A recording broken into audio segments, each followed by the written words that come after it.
So, today I'm going to ask you, does your company have sass? So in short, slow it down 10 to 20%. It makes a world of difference to you guys. You probably have no clue or realize how fast you're going. You're going fast. I'm going fast. I have to remind myself, slow it down. All day long I'm speaking slowly.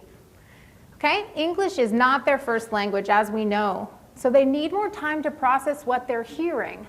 And so imagine your computer screen. I don't know about you, but I have about 30 tabs up at all at one time. And then I'm like, why is it going so slow? Well, because I'm trying to give it 30 things to do at one time. Okay? So you've got to slow it down so that they can process it and make sense of what you're saying. Okay? This is so simple, and it will change everything. Slow it down. Okay, Eunice, travel plans. I need to be in New York on Monday, LA on Tuesday, New York on Wednesday, LA on Thursday, New York on Friday. Got it. So you want to work here? What really makes you think you deserve a job here? Well, sir, I think I like it. I'm good at figures and I have a sharp mind. Excellent. Can you start on Monday? It's English, right? Okay? So the A stands for ask. Janet assumed they completely understood what she was saying. Complain all you want is an idiomatic phrase. It doesn't literally mean have fun all day complaining, right? But if that's not your first language, sounds like you just told me to complain all day. And then the second one is, at the end of the day, ... Okay, oh, at 5? Literally 5 o'clock. So the ask is, after Janet left, she should have said, please rephrase what I've just said. Let's make sure we're on the same page. What is the next step in this, or what is the next step that we're going to be taking? So ask them, what did I say? And not only ask them, what did I say, but in the meetings, you can really build their confidence and get more information if you're asking them in a meeting or on a conference call specifically.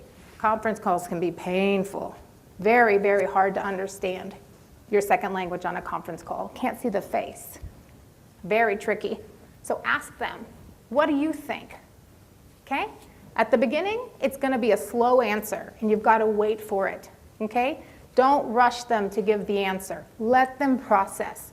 Every single meeting you have where you give them that chance to give their feedback or their opinion in the meeting, you're building their confidence. Okay? Every single time, I guarantee you, they want to say something, and they're too nervous to do it. To interject.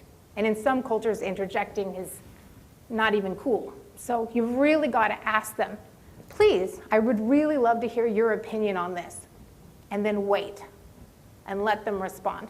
Like I said, within a few months of doing this, they're going to start responding before you ask. But you've got to start asking. All right. The next S in sass is for simple. So we've got English, polite, okay? A little wordy, you know, he's trying to be nice, but I don't think the guy on the left is going to get a toilet, okay? Now the guy on the right is speaking Globish. Toilets, please.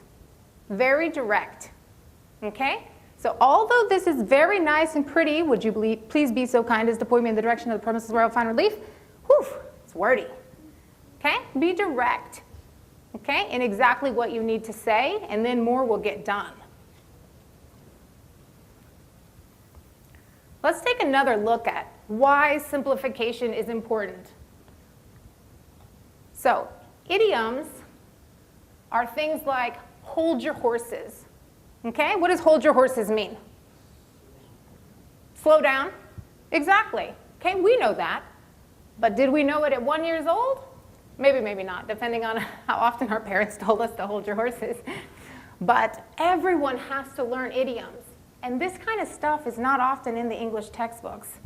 When I got to Mexico, every other sentence people were using something that I was like, what? Every language has idioms, okay? And so everyone has to learn them. So let's watch this little kid learn one of his first idioms. Put your eyes on the ball. Keep your eye on the ball. Right? Literally. Put your eyes on the ball. No clue. Okay. Hey, hit it. I mean, watch it with your eyes. Watch it with your eyes, okay? Everyone has to learn idioms. We all learned them. We just don't remember learning them. I remember when I got to Texas for the first time about 7 years ago, I moved there. Everyone said, this is my first rodeo. I was like, what? I've never heard that. Okay, there are idioms we still haven't heard when we travel to different parts of the US.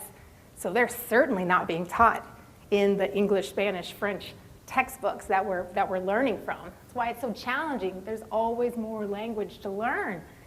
And so we want to do what this guy did, okay? He said the idiom, the learning is going to happen. The little boy's going to learn what it means, but he followed it up with the literal meaning. So if you catch yourself saying an idiom, man, that would be really hard to understand. Hold your horses. Very confusing, right? What? Okay? So follow it up with the literal meaning. If you're going to say, keep your eye on the ball, say watch it right afterwards so that they'll understand and learn. So we're going to do a little exercise here. So this is native English. And what we're going to do, take a second to read it if you want. See if there's anything strange about it.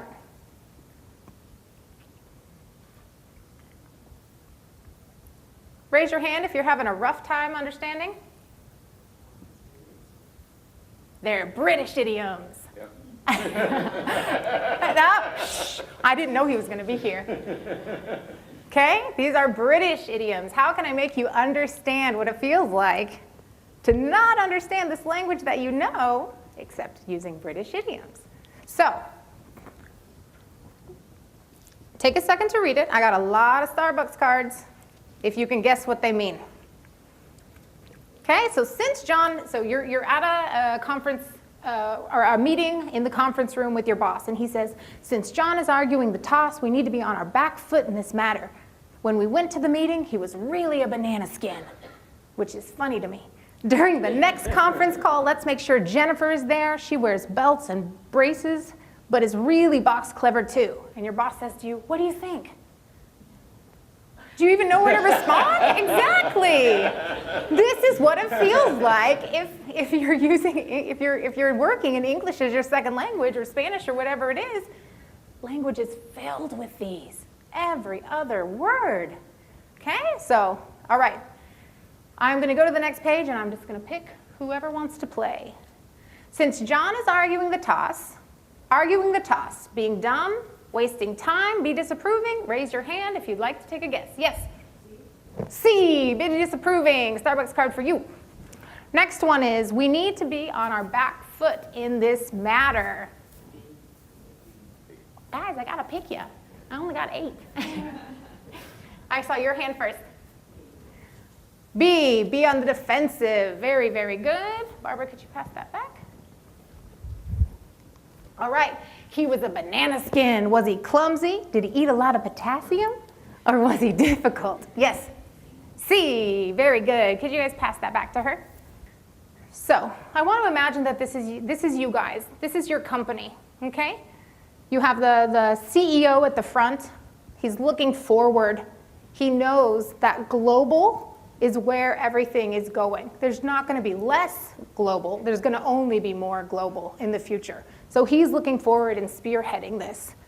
The second woman has the arrow. She's very innovative. She's thinking forward. In my head, for some reason, I think she's HR. This guy, he is probably the project manager. He's the one communicating what is going on with everybody. Okay? So very important for his communication skills to be very strong. The next woman, she's kind of got the core values or the message of the company. How are we delivering it? And this last guy, I call him the labor. He's the data and the tech. He's what makes everything run in our companies. So I want you all to be on this bicycle with your employees going forward in the same direction. So to review, SAS, slow it down. Ask for a response or input at meetings. Simplify your language. We did that today. Now we know how. And give them support. Can be completely free.